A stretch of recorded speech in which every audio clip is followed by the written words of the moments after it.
Breaking news చూస్తున్నారు. మరోసారి Pakistan China కుట్ర బయటపడింది. అయితే పాకిస్తాన్కు J-35A యుద్ధ విమానాలను ఇవ్వాలని కూడా ఇప్పటికే చైనా అనుకుంటుంది. దీనికి సంబంధించి కూడా కీలక ఒప్పందం పాకిస్తాన్ ఇంకా చైనా మధ్య కుదిరింది. అయితే రీసెంట్గా పహల్గామ్ ఉగ్రదాడి తర్వాత చైనా ఒక అనౌన్స్మెంట్ ఇచ్చింది. ఉగ్రవాదం ఎక్కడున్నా కూడా సహించకూడదు, ఉగ్రవాదాన్ని అణచివేయాలంటూ కూడా చైనా ఒక కీలకమైన అప్పట్లో ఒక ఒపీనియన్ ఇచ్చింది. కానీ చైనా పాకిస్తాన్ వీళ్ళిద్దరూ ఒక్కటే అంటూ కూడా వస్తున్న వార్తల్లో మరొక కుట్ర బయటపడింది. అయితే ప్రజెంట్ అయితే పాకిస్తాన్కు చైనా ఒక బంపర్ ఆఫర్ ఇచ్చింది.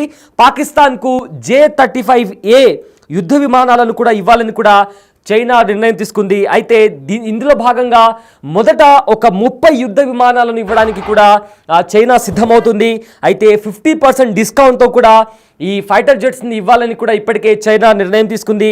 అయితే రీసెంట్గా భారత్తో యుద్ధం చేసిన టైంలో, పాకిస్తాన్ యుద్ధానికి దిగిన టైంలో కూడా పాకిస్తాన్కి సంబంధించి ఏవైతే ఆర్మీ ఉందో ఎంత వీక్గా ఉందో చాలా క్లియర్గా తెలిసిపోయింది. ఎందుకంటే పాకిస్తాన్ అటాక్ చేసినప్పుడు భారత్ పాకిస్తాన్ విడిచిన ప్రతి మిజైల్ను, ప్రతి డ్రోన్ను కూడా సమర్థవంతంగా ఎదుర్కొంది. మరోవైపు భారత్ చేసిన దాడిని పాకిస్తాన్ తట్టుకోలేకపోయింది. దానికి ఫలితంగా పాకిస్తాన్లో ఉన్న ప్రధానమైన ఎయిర్ బేస్లు, నూర్ఖాన్ ఎయిర్ బేస్ కావచ్చు, ఆర్ కిరాణా హిల్స్ కావచ్చు, ఇవి కూడా ధ్వంసమయ్యాయి. దానికి సంబంధించిన శాటిలైట్ విజువల్స్ కూడా మనం చూసాం. సో దీంతో ఇప్పుడు చైనాకు అండగా, పాకిస్తాన్కు అండగా నిలవాలని కూడా చైనా నిర్ణయం తీసుకుంది. అయితే made in China defence system HQ-9ను కూడా ఏదైతే చైనాకి సంబంధించిన మిసైల్ ఉందో దాన్ని కూడా భారత్ బ్రేక్ చేసింది. సో దీంతో అంతర్జాతీయంగా చైనా ఇంకా పాక్ పరువు మంటగలిసిపోయింది. సో దీంతో ఖచ్చితంగా అంటే ఏదైతే దాడిలో చైనాకి సంబంధించిన మిసైల్ సిస్టమ్ డిస్ట్రాయ్ అయిన తర్వాత పాకిస్తాన్ ఇంకా చైనా పరువు దిగజారిపోయింది. అయితే పాక్కు సహాయం చేయడం ద్వారా తమ పరువు పోయిందనే ఆలోచనతో మరోసారి పాక్ వెంటే ఉంటూ పాక్కి సహాయం చేయాలని కూడా చైనా కోరుకుంటుంది. అయితే భారత్ టార్గెట్గా రక్షణ రంగంలో పాక్కు భారీ సహాయం చేయాలని చైనా నిర్ణయించుకుంది. దీంతో భాగంగా ఇదే నేపథ్యంలో ఒక 30 యుద్ధ విమానాలను పాక్కి అందజేయాలని, అది కూడా ఉన్న ఏదైతే ఎయిర్ క్రాఫ్ట్కి సంబంధించి ఉన్న విలువ కంటే 50% డిస్కౌంట్తో పాకిస్తాన్కు భారీ యుద్ధ విమానాలను అందజేయాలని కూడా చైనా నిర్ణయించింది. దీంతో 50% డిస్కౌంట్తో పాటు దశల వారీగా పేమెంట్ చేసే విధంగా కూడా ఒప్పందం కుదుర్చుకుంది.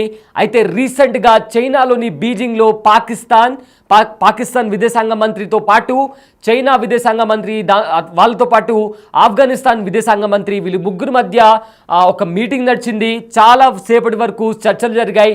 అయితే ఈ చర్చల్లో భాగంగా కొన్ని కీలకమైన అంశాలకు సంబంధించి ఈ 3 దేశాలు ఒక ఒప్పందాన్ని కుదుర్చుకున్నాయి. అయితే ఇదంతా జరుగుతున్న నేపథ్యంలో మరోవైపేమో పాకిస్తాన్ అదేవిధంగా చైనా మధ్య కూడా కొన్ని కీలక ఒప్పందాలు జరిగాయి. అదేవిధంగా పాకిస్తాన్కు సహాయం చేయాలంటే, పాకిస్తాన్ వెన్నంటే ఉన్నామంటూ కూడా చైనా చెప్పుకుంటూ వచ్చింది. అయితే ఇప్పటికే ఇంటర్నేషనల్ కారిడార్ని కూడా పాకిస్తాన్లో చైనా బిల్డ్ చేస్తూ ఉంది. దాన్ని కాస్త ఆఫ్ఘనిస్తాన్ వరకు ఎక్స్టెండ్ చేసుకుంటూ వెళ్ళాలని కూడా చైనా భావిస్తుంది.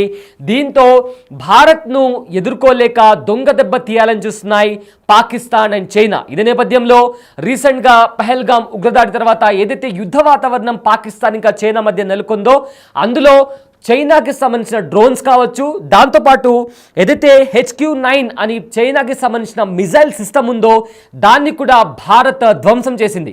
సో దీంతో అంతర్జాతీయంగా పాకిస్తాన్ ఇంకా చైనా పరువు దిగజారిపోయింది. అయితే మరింత బలం చేకూర్చేలా పాకిస్తాన్కు ఒక 30 ఫైటర్ జెట్స్ ఏవైతే ఉన్నాయో అవి పాకిస్తాన్కి అందజేయాలని చైనా ప్లాన్ చేస్తుంది. సో దీంతో వాళ్లకు ఏదైతే ప్రైస్ ఉంటుందో, ఏదైతే వాల్యూ ఉంటుందో దాన్ని సగానికి పైగా తగ్గించి, అంటే 50% డిస్కౌంట్తో చైనా పాకిస్తాన్కి అందజేయనుంది. J-35A ఫైటర్ జెట్ని కూడా చైనా పాకిస్తాన్కు అందించబోతుంది. అయితే పహల్గామ్ ఉగ్రదాడి తర్వాత భారత్ ఇంకా పాకిస్తాన్ మధ్య ఎలాంటి వాతావరణం నెలకొందో మనందరికీ తెలిసిందే. సో దీంతో భారత్కు వ్యతిరేకంగా ఎలా వ్యూహాత్మకంగా ముందుకు వెళ్ళాలి అని కూడా పాకిస్తాన్ ప్లాన్ చేస్తున్న నేపథ్యంలో చైనా ఒక బంపర్ ఆఫర్తో ముందుకొచ్చింది.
భారత్తో ఉద్రిక్తత మధ్య పాకిస్తాన్ చైనాతో కీలక ఒప్పందం కుదుర్చుకుంది.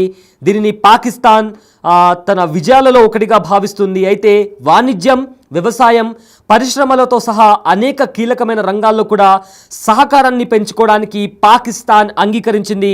పాకిస్తాన్ మీడియా ఈ విషయాన్ని వెల్లడించింది. అయితే మంగళవారం చైనాలో వాంగ్ ఈతో పాకిస్తాన్ ఉప ప్రధాని మంత్రి, విదేశాంగ మంత్రి ఇషాక్ దార్ సమావేశం తర్వాత చైనాతో వాణిజ్య ఒప్పందం కూడా ప్రకటించింది.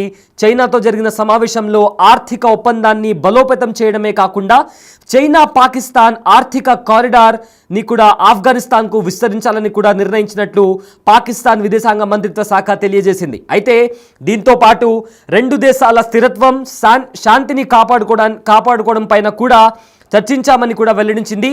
వాణిజ్యం, పెట్టుబడి, వ్యవసాయం, పారిశ్రామికరణ, దీంతో పాటు ఇతర రంగాల్లో కూడా సహకారాన్ని పెంచుకోవడానికి చైనా, పాకిస్తాన్ అంగీకరించాయని కూడా పాకిస్తాన్ విదేశాంగ మంత్రి శాఖ తెలిపింది. ఈ భేటీలో సిపెక్ విస్తరణపై కూడా నిర్ణయం తీసుకున్నట్టు పాక్ విదేశాంగ ప్రకటించింది. భారత్ చేపట్టిన ఆపరేషన్ సింధూర్ తర్వాత పాక్ మంత్రి చేపట్టిన తొలి చైనా యాత్ర ఇదే. అయితే పాకిస్తాన్, చైనా, ఆఫ్ఘనిస్తాన్లు ప్రాంతీయ శాంతి, సుస్థిరత, అభివృద్ధికి కట్టుబడి ఉంటాయి. దౌత్య సంబంధాలు కొనసాగించడం, కమ్యూనికేషన్లను బలోపేతం చేసుకోవడం, అభివృద్ధి వంటివి కీలకమైనవి. చైనా, పాక్ ఆర్థిక విషయాలకు సంబంధించి కూడా ఆఫ్ఘనిస్తాన్ వరకు ఏదైతే ఒప్పందాలు ఉన్నాయో అవి ఆఫ్ఘనిస్తాన్ వరకు పొడిగించేందుకు కూడా అంగీకరించారని కూడా ధార్ తన ఎక్స్లో కూడా ట్వీట్ చేయడం జరిగింది. అయితే చైనా నుంచి పాక్ బలోచిస్తాన్లోని గ్వాదార్ వరకు సాగే సిపెక్ చాలా కీలకమైందని చెబుతుంది. చైనా నౌకలు పర్షియన్ సింధు శాఖ ద్వారా ఏవైతే ఎక్స్పోర్ట్స్ ఇంకా ఇంపోర్ట్స్ ఉంటాయో వాటిని నిర్వహిస్తుంది. ఇక సింధు శాఖ మార్గాన్ని కాపాడుకోవడానికి కూడా సిపెక్లో భాగంగా గ్వాద్వార్ రేవుని నిర్మించబోతున్నారు. ఇది అందుబాటులోకి వస్తే చైనా నౌకలు చాలా వరకు కూడా ఏదైతే పాకిస్తాన్ పైన ఆధారపడాల్సి వస్తుంది. ఈ నేపథ్యంలో పాకిస్తాన్ ఇంకా చైనా మధ్య కూడా కొన్ని కీలకమైన ఒప్పందాలు ఇప్పటికే జరిగాయి. అయితే ఈ నేపథ్యంలో ఇప్పటికే చైనా మరో బంపర్ ఆఫర్ ప్రకటించింది. పాకిస్తాన్కు 30 J-35A ఫైటర్ జెట్లను కూడా ఇస్తామని ప్రకటించింది. ఇందులో ఇంకో కీలకమైన అంశం ఏంటంటే 50% డిస్కౌంట్తో, దాంతోపాటు దశల వారీగా ఆ పేమెంట్ని పే చేసేలాగా కూడా ఒక కీలకమైన ఒప్పందం పాకిస్తాన్ ఇంకా చైనా మధ్య కుదిరింది.